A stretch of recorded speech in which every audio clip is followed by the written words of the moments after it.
आकाशातलं असताना सगळं जे आकाश आहे हे मुठीत बांधण्याची आमची ताकद आहे. आणि रावण की झाड की बत्ती पळून आला भरताला पाहून हनुमंत तू पळू लागला. काही तळमळी सोवित्रा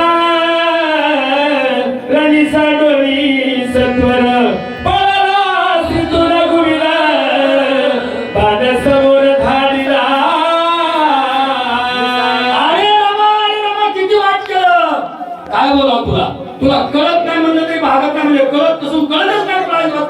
आला देवाला माझ्याकडे बाण पाठवला आणि बाणाने माझ्या अंगठ्याला स्पर्श केला आणि त्याच्यातून ध्वनी येत होता श्रीराम जय राम जय जय राम श्रीराम जय राम जय जय राम. मग रामाचा बाण आहे मी लावून विश्वास ठेवला आणि मी इथं आलो. आता तू पळून आला आणि लक्ष्मणाला सोडलं. मुहूर्त एक राहता सिद्धेथे सगळ्यांनी तो औषधीते उठवून या सवित्रात रावणा ते मारितो.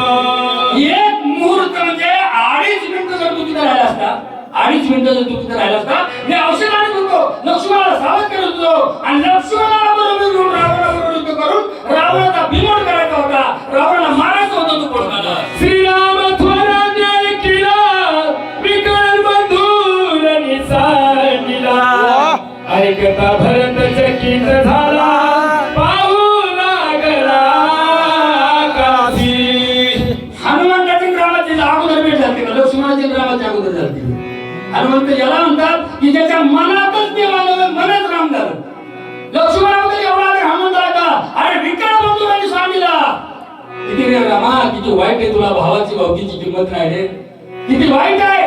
त्या रावणाने आता जर त्याला लाथ मारली त्याला जर जीव मारलं तर आता मी काय बघू. तुझं थोडा वेळ थांबला असतं तर रावणाला मारलं असतं आणि लक्ष्मणाला घेऊन आलं असतो.